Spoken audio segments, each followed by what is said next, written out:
Bonjour, nous allons étudier ensemble le 7e Perek de la Mishnah Brachot. C'est un Perek qui est sur la halachot du Zimoun. Et la Mishnah Aleph nous dit la chose. Donc Mishnah Aleph, Shlosha she'achlu ke'echad, 3 personnes qui mangent ensemble. Chayavin les Amet sont obligés de faire le Zimoun. Alors le Zimoun, donc c'est-à-dire c'est quoi? On va voir un peu plus tard. C'est de s'inviter, si on peut dire, c'est ce que le mot Zimoun veut dire, de s'inviter à bénir Hachem. Un des psukim dont on voit cette obligation, sur lequel c'est pas une obligation de la Torah, c'est une obligation des Chachamim, mais ils sont basés sur un pasuk, et un de ces psukim, un pasuk dans les Télim, que nous disons dans la Tfila souvent, Gadelu l'Hachem iti ou noromamash ou yardav. Agrandissez l'honneur d'Hachem, ou Hachem avec moi, ou noromamash, on va élever son nom, Yardav, ensemble. Maintenant, Gadelu, c'est un pluriel. Agrandissez. Le minimum d'un pluriel, c'est 2. Donc, c'est une personne qui parle à 2 personnes, donc 3. D'où l'idée, le concept de Zimoun. D'autres, on dit que ça vient d'un autre pasuk, qui Shem Hashem Ekra, car je vais appeler le nom d'Hachem, Havu Godel Elokeinu, donner grandeur à Hachem. Donc, encore une fois, Havu, c'est donner, c'est un pluriel. Donc, une personne qui s'adresse à 2, donc ils sont 3. Donc, 3 personnes qui mangent ensemble, ils ont cette obligation de faire le Zimoun. Et on va voir une liste de cas problématiques dans lesquels des fois on peut faire le Zimoun, des fois on ne peut pas faire le Zimoun. Premier cas, Achal Dmai. Si cette personne a mangé Dmai. Alors, Dmai, c'est quoi? Quand on fait la récolte, et on va passer par tous les détails de ça parce que c'est important un peu plus tard aussi dans la Mishnah, pour le reste de la Mishnah, quand une personne donc, fait la récolte du blé par exemple, il y a certaines choses qu'on est censé donner à certaines personnes. Une partie qui va au Kohen, une partie qui va au Lévi, une partie qui va aux pauvres, une partie qui pourrait partir à la personne elle-même. Donc il y a plusieurs choses qui doivent être faites. Première chose, c'est la trouma. La trouma, c'est 2%, 1/50, qui va au Kohen. Donc quand la personne, monsieur Israël, fait sa récolte, première chose à donner, je dois mentionner qu'une fois qu'il a fini la récolte, c'est-à-dire qu'il a bien ramassé tout ça, tous les grains, etc. Donc les grains sont ramassés. À partir de ce moment, les chayav de donner c'est ça. Donc, monsieur Israël a bien ramassé, maintenant il est chayav. Et la première chose qu'il doit donner, c'est la trouma gdola, des fois on l'appelle, qui est 2%, 1/50 dans le mot de la Mishnah, au Kohen. Ensuite, il doit donner le maaser, ou maaser rishon, le premier maaser. Ça, c'est 10% de ce qui reste, qui va au Lévi. Maintenant, le Lévi, lui-même doit donner une partie au Kohen. On appelle ça Troumat Maaser, la Trouma du Maaser, donc la partie qui va au Kohen, mais du Maaser, donc le Lévi a pris, ou des fois c'est Maaser Mina Maaser, le 10e du 10e. Et c'est la partie que le Lévi doit donner au Kohen, donc c'est ça entre le Lévi et le Kohen. On retourne à monsieur Israël, qui est donc à sa récolte, il a déjà donné la Trouma au Kohen, il a déjà donné 10% de ce qui reste au Lévi, il lui reste encore un autre Maaser à donner, et ça va dépendre des années. Le cycle agricole en Israël est un cycle de 7 ans, la 7e année étant l'année de Shemitah. Donc il nous reste 6 ans. Ces 6 ans sont divisés en 2 groupes de 3 ans. Année 1, 2 et 3, qui se répètent encore 4, 5, 6. Alors, année 1 et 2, puis 4 et 5, c'est la même chose. L'autre maaser qui doit être fait, c'est le maaser sheni, le deuxième maaser. Le maaser sheni va être, soit les fruits mêmes vont être apportés par le propriétaire à Jérusalem, quand il va se déplacer à Yerushalayim, et il va les manger lui-même là-bas. Il a aussi l'option de ne pas prendre les fruits mêmes, mais de transférer la kedusha de ces fruits sur de l'argent, et de prendre avec lui l'argent pour le dépenser à Yerushalayim. Donc ça c'est le maaser sheni. Mais le maaser sheni, à la base, il est censé être mangé par le propriétaire et sa famille à Yerushalayim. Année 3 et année 6, il y a maaser ani, un 10e, une dîme qui va partir aux pauvres. Donc là, on revient dans la Mishnah, donc le Dmai. Dmai, c'est quoi? À l'époque de Rabban Gamliel, les sages ont vu que les gens qu'on appelle dans la Mishnah Amaretz, qui serait l'équivalent plus ou moins de nos jours des gens qui ne sont pas religieux, qui ne connaissent pas vraiment les lois, ne font pas attention. Donc, qu'est-ce qu'ils faisaient? Ils faisaient attention à la Trouma. Donc, la partie de Trouma est donnée effectivement au Kohen, mais ils ne faisaient pas attention au Maaser. Ni le Maaser Rishon, donc la partie qui doit passer au Lévi, ni au Maaser Sheni, la partie qu'eux-mêmes devaient prendre à Yerushalayim. Les gens ne faisaient pas attention. Et donc les Chachamim, on dit qu'à chaque fois qu'on voit la récolte, une récolte qui appartient à quelqu'un qui est, dans les mots de la Mishnah, un Amaretz, quelqu'un dont on pense qu'il n'observe pas les mitzvot, qui ne fait pas attention aux mitzvot, ça indigne de Dmaï. Dmaï, c'est quelque chose qui est safek, qui est un doute, est-ce que le maaser a été pris ou pas. D'ailleurs, une des explications du mot Dmaï vient du terme da-maï. Ça, c'est quoi? Est-ce qu'on a enlevé le maaser? Est-ce qu'on n'a pas enlevé le maaser? Donc le mot de Dmaï, c'est donc deux mots qui ont été mis ensemble. Da-maï, ça c'est quoi? Il y a d'autres explications dans la Gemara du sens du terme Dmaï, mais on va s'arrêter là pour en ce qui nous concerne. Donc, les Chachamim, on dit qu'effectivement, quelqu'un, on voit la récolte, et on ne sait pas si la personne, le propriétaire de la récolte, a fait attention à prélever le maaser. Il y a un din de Dmaï, c'est-à-dire qu'on n'est pas censé le manger, à moins qu'on ait enlevé le maaser. Maintenant, encore un point important, c'est que c'était quelque chose dont la majeure partie des gens faisaient attention, mais quand même pas mal ne le faisaient pas. Donc c'était quelque chose qui était quand même courant, mais ce n'était pas la majorité. Donc on ne peut pas dire qu'on est sûr que le maaser n'a pas été prélevé, on ne le sait pas, peut-être que le maaser a été prélevé, peut-être que pas, mais il faut faire attention, ça c'est sûr. Donc revenons à notre Mishnah, si la personne a mangé de maï, donc ils sont à table, et on leur a servi quelque chose qui s'avère qu'il était du maï. Ou bien, maaser rishon, shnitla trumato, bien c'est le maaser rishon, duquel on a enlevé la trouma. C'est-à-dire, le Lévi a pris le maaser, il a enlevé la trouma, mais il est venu avant que le monsieur Israël, le propriétaire de la récolte, lui-même ait eu la chance de prélever la trouma et la donner au Kohen. Pourquoi? Parce que c'était trop tôt. Comme je vous l'ai dit plus tôt, il y a un certain stage à partir duquel on est obligé de donner la trouma. Une fois qu'on a fini la récolte, etc., que les piles de grains sont bien tassées, sont bien prêtes comme il faut. Mais si le Lévi est venu avant, et il a pris, il s'est servi du blé, par exemple, sur les épis, la personne n'est pas encore obligée d'enlever la trouma. Donc il s'est maaser rishon, shenitla trumato, il a déjà enlevé la trouma du maaser, c'est-à-dire le maaser que le Lévi est censé le donner, ça a été fait, mais il n'y a pas eu de trouma. Ou bien maaser sheni vehekdesh nit, ou bien c'est le maaser sheni, c'est-à-dire que la personne a transféré le maaser. Donc il y avait le maaser sheni, il était censé, le propriétaire était censé les amener à Jérusalem pour manger à Jérusalem. Il a transféré la kedusha. Donc il avait 100 euros de pommes, disons. Il ne voulait pas promener, se trimballer avec toutes ces pommes, bien les pommes n'allaient pas tenir jusqu'à ce moment-là. Il a transféré ça sur un billet de 100 euros. Mais si le propriétaire lui-même fait ce transfert, il doit rajouter un cinquième, 20%. Il ne l'a pas fait. Il a juste fait le transfert du maaser sheni, et c'est comme ça. La même chose pour le hekdesh. Si quelqu'un fait un don au Beit HaMikdash, il peut transférer ce don-là, pas un animal, mais quelque chose qui a été donné pour le Beit HaKabayit, pour les dépenses du Beit HaMikdash, il peut transférer cet objet, le racheter, mais il doit rajouter les 20%, un cinquième. Et il ne l'a pas fait. Donc, ça a été transféré. Mais il y a quand même ce din de Chachamim qu'il fallait rajouter, ou ce din, pardon, pas de Chachamim, ce din qu'il fallait rajouter un cinquième, et on n'en l'a pas fait, mais ça, malgré tout, ça marche. Hashama shachal kazet, ou bien s'il y a le serveur, il va d'une table à l'autre, il se déplace, etc. Il n'est pas assis avec tout le monde, mais il a mangé un kazaït. Ou bien le kouti. Alors un kouti, c'est quoi? Kouti, ça fait partie des nations qui ont été installées en Israël, en particulier dans le Shomron, en Samarie, par le roi de Hachour. Le roi de Hachour avait exilé une partie du peuple juif, et il avait rempli ce territoire, le Shomron, la Samarie, avec des nations qui sont venues d'autre part, des non-juifs. Entre autres, une nation qui venait d'un endroit qui s'appelait Kouta. Donc, les gens de Kouta, on les appelait les Koutis. Ils arrivent en Israël, et ils ne sont pas juifs, ils n'ont pas pris sur eux les mitzvot, mais il y a un problème. Ils font l'idolâtrie en Israël. Et Hachem envoie des lions pour les attaquer.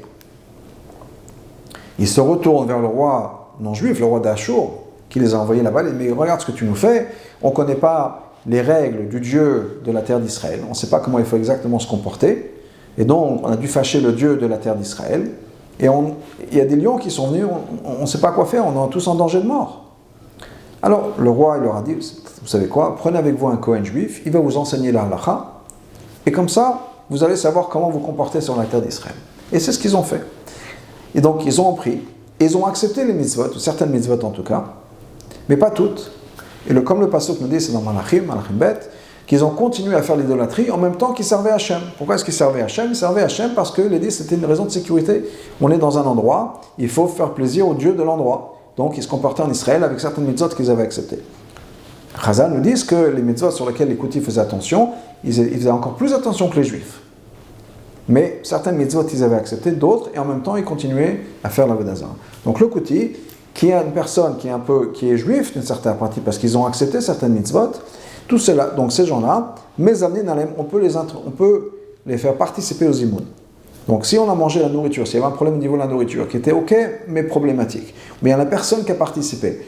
Le serveur, qui ne s'est pas vraiment assis à table, il a mangé quand même quelque chose entre eux, ou bien le Kouti, on peut les faire participer aux imoun, ils peuvent faire partie des trois.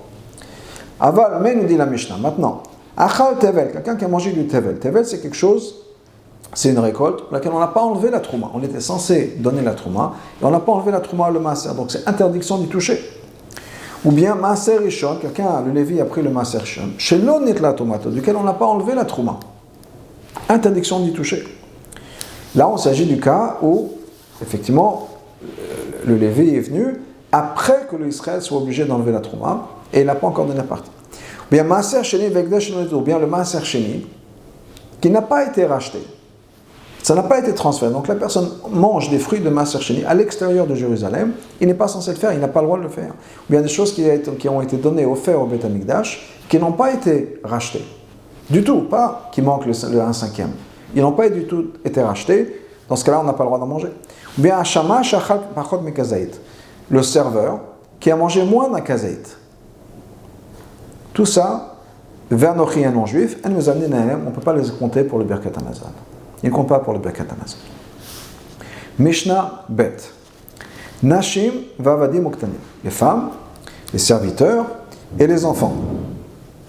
En mezamnim alem, on ne peut pas les incorporer pour le zimoun. Serviteur, on parle ici d'un Eved Kenani, un serviteur qui est non-juif, mais qui a quand même certaines responsabilités par rapport aux mitzvot. Un serviteur non-juif qui travaille dans une maison juive, donc qui a été acheté par des juifs, est censé respecter les mitzvot, qui sont tous les interdits, et toutes les mitzvot qui n'ont pas un temps particulier. Donc, on ne peut pas les incorporer dans le zimoun. Okay? Un enfant, c'est un enfant qui a moins de 13 ans, qui n'est pas bar mitzvah encore. Tout ça ne compte pas pour le zimoun. On va voir un peu plus tard, il y a certaines conditions. Ad kama mezamnin. Combien est-ce qu'il faut avoir mangé pour pouvoir être compté pour le zimoun? On nous dit ad kazait, il faut avoir mangé un kazait. Rabbi Yehuda nous dit ad kabetza, il faut avoir mangé le volume d'un œuf qui est 2 kazait, le double. La différence est qu'il faut être rassasié. Alors le pasuk te dit la chose suivante. Le pasuk nous dit vachata vesavata avrachla, tu vas manger, savata tu vas te rassasier, ou berachla tu feras birkat hamazon. La question est qu'est-ce qui est inclus entre manger et rassasier? D'après Rabbi Yehuda, manger et être rassasié, c'est la même chose. Il faut manger assez pour être rassasié. Donc il faut manger kabetza 2 kazaït au moins. Parce qu'un kazaït, qui fait à peu près une tranche de pain, on n'est pas rassasié. Il faut un peu plus que ça. D'après l'opinion de Tanakama, il dit non, il faut manger. À partir du moment où on a mangé, et dans la Torah, manger, c'est au moins un kazaït, moins que ça compte pas, on a chayav de birkat hamazon. Ah, vesavatas, il faut être rassasié. Vesavatas, ça veut dire qu'il faut boire aussi. Si on a mangé sans boire, ça compte pas. D'ailleurs, et la halakha est que quand on mange, il faut boire. Et si on n'a pas bu, mais qu'on a soif et qu'on a fait birkat hamazon, on n'est peut-être pas yotze du birkat hamazon. Donc il faut faire attention, si on a soif, certainement d'avoir bu, mais la Gemara nous dit que quelqu'un qui a mangé sans avoir bu, achilato achilat adam, c'est comme s'il avait mangé du sang. En tout cas, ça a l'air d'être quelque chose de négatif. Mishnah Gimel. Ketzad mezamnim. Comment est-ce qu'on fait le birkat hamazon? Le zimoun, pas le birkat hamazon, mais le zimoun. Comment est-ce qu'on fait le zimoun? Alors, Beshlosha, s'il y a 3 personnes, Omer il nous dit Nevarer, allons bénir, bénissons-nous ensemble.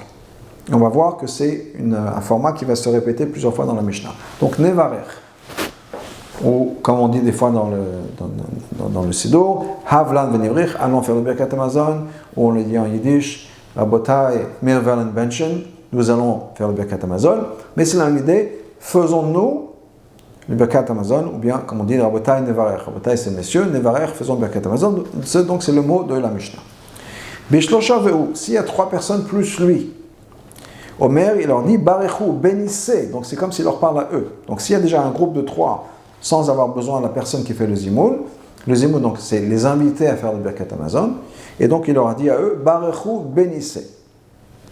Ba'asara, s'il y a 10 personnes, Omer, il nous dit, Nevarech l'Elokeinu. Donc non seulement on dit Nevarech, donc Nevarech l'Elokeinu, on introduit le nom d'Hachem. Si c'est Ba'asara, ben aussi il y a 10 personnes plus lui, Omer Barechou, il leur a dit, vous bénissez l'Elokeinu, en se servant du nom d'Hachem. Vous bénissez Hachem en se servant du nom de Dieu.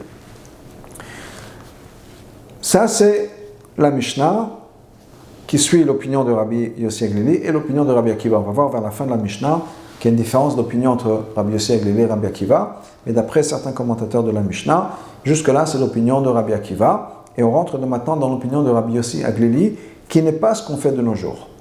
D'après Rabbi Yossi Aglili, il y a des différences. S'il y a 10 personnes, ou bien 100 personnes, etc., en fonction du nombre de personnes, on va voir ça dans la Mishnah.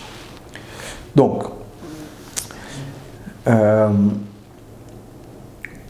Echad Asara Vechad Eseribo. Donc, que ce soit 10 ou bien que ce soit 10 000, ou 100 000 plutôt, c'est la même chose, ça c'est l'opinion de Rabbi Akiva.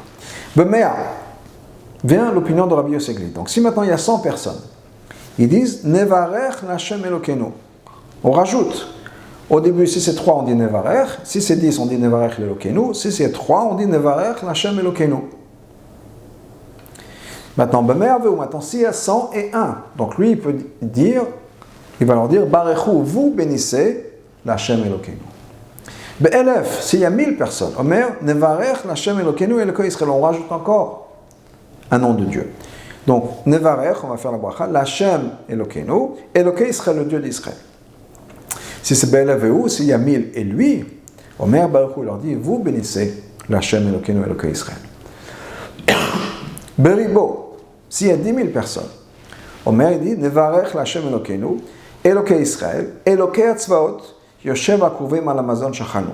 On rajoute encore une fois un autre terme pour Hachem, donc si c'est 10 000, on dit Nevarech l'Hachem Elokeinu Elokei Israël, Elokei Tzvaot, le Dieu des armées, le Dieu des déotes, Yoshev Akruvim, qui est assis sur les chérubins, à l'Amazon Shachanu, et on le remercie pour la nourriture que nous avons mangée. Periboveu, s'il y en a 10 000 et lui, vous connaissez maintenant le principe, vous voyez comment ça marche, Omer leur dit Barechou, vous faites la bracha à Hachem Elokeinu, Elokei Israël, Elokei Tzvakot, Yoshev Akruvim à l'Amazon Shachanu. Kenyan Shemuvarech Kach Onilachav, la même manière que la même phrase dont il va se servir pour faire le Birkat Hamazon, pour faire le Zimoun, c'est comme ça qu'on va lui répondre. C'est-à-dire, si, on va finir avec la Mishnah reprend le dernier exemple, s'il y a 10 000 personnes, donc il va leur dire Nevarech, l'Hachem, Elokeinu, Elokei Israël, Elokei Atzvakot, Yoshev Akruvim al Amazon Shachanu. Donc les gens de répondre. Qu'est-ce qu'ils vont répondre? Baruch Hashem, béni soit Hashem, Elokeinu, Elokei Israël, Elokei Atzvakot, Yoshev Akruvim al Amazon Shachanu. Ou bien comme nous faisons dans le Birkat Hamazon, on dit Rabotai Nevarech, Nevarech Haki, on répond, Nevarech, donc on dit Birshut Maranan Varabanan, Nevarech Elokeinu, et on répond Baruch Elokeinu Shachal Meshelo, que Dieu soit béni. Donc on répond Hashem Baruch. Donc il leur dit Nevarech, faisons la bénédiction, et ils répondent Baruch Elokeinu. Rabbi Yossi Aglili Omer, donc Rabbi Yossi Aglili nous dit le Firavakal Hen Mevachim.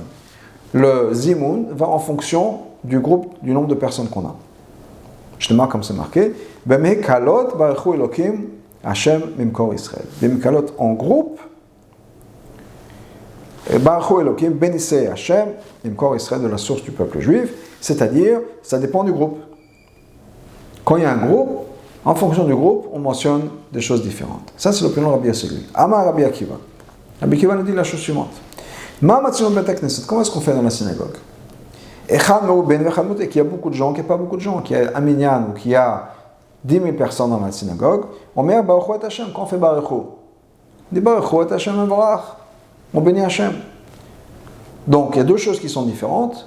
Il n'y a pas le Chazan leur dit Baruch Hu, Nevarech, etc. C'est toujours Baruch Hu. Et encore une fois, qu'il y ait beaucoup de monde ou pas beaucoup de monde, c'est toujours le même langage. Ça ne dépend pas s'il y a 1000 personnes dans la shoule, 100 personnes dans la shoule, 10 000 personnes dans la shoule, c'est toujours la même chose.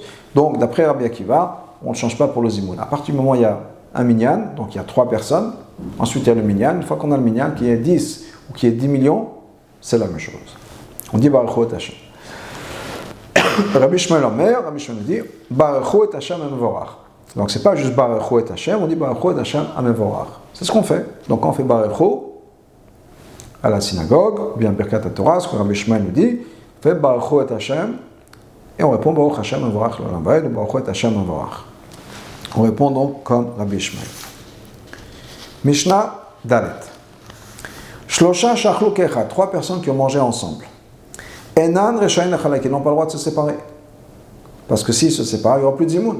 Donc s'il y a 3 ensemble, ils ne peuvent pas se séparer, il ne peut pas y avoir 1 ou 2 personnes qui quittent la table, qui quittent le repas, qui rentrent chez eux ou qui partent, sans avoir fait le zimoun. Chen arba, la même chose s'il y a 4, chen chamisha, 5, la même chose. C'est-à-dire, il faut s'assurer qu'il y en ait au moins 3 qui restent pour le zimoun. Shisha nechlaken asar. Maintenant, s'il y a 6 personnes, ils peuvent se diviser en 2. S'il y a 6 personnes, ils peuvent faire 2 groupes de 3. Il n'y a pas de problème. Mais s'il y a 4 ou 5, il faut qu'ils restent pour le zimoun, parce qu'ils ne peuvent pas faire le zimoun à eux tout seuls. Donc il faut que tout le monde reste pour le zimoun. 6, étant donné que 6 ou 3 c'est le même zimoun, ils peuvent faire 2 groupes de 3. Adasar, jusqu'à qu'on ait 10. Asara el anechleke. Maintenant, une fois qu'on a 10, on ne peut pas avoir une personne qui part parce qu'il va casser le minyan et on ne pourra plus dire Elokeinu. Donc les 10 sont obligés de rester. Achiou isrim, tant qu'il n'y en a pas 20. Une fois qu'il y a 20, on peut faire 2 groupes de 10. 30, 2 groupes de 10, 3 groupes de 10, etc. Mishnah He. S'il y a 2 groupes qui mangent dans la même pièce, donc 2 tables, et chacun, il y a 2 groupes, et chacun est assis à une table. Quand une partie du groupe numéro 1, voit une partie du deuxième groupe numéro 2. Les 2 peuvent se mettre ensemble pour faire un seul zimoun. Imla, maintenant, si le groupe numéro 1 ne peut pas voir aucune personne du groupe numéro 1, peut voir quelqu'un du groupe numéro 2, ils sont séparés par une mechitza, ils sont séparés par un mur, etc. Chacun fait son zimoun séparément. On n'a pas le droit de faire la bracha sur le vin avant d'avoir ajouté un peu d'eau. À l'époque, le vin était extrêmement fort, il était imbuvable tel quel, il fallait absolument le couper avec de l'eau. Et donc la Mishnah nous dit, on ne peut pas faire de bracha sur le vin à moins qu'on ait coupé avec de l'eau. Divrei Rabbi Eliezer, ça c'est l'opinion de Rabbi Eliezer, et les Chachamim nous disent, mais on peut faire la bracha. Il n'y a pas de problème. Et on finit donc le Perek Zayin de la Mishnah de Brachot.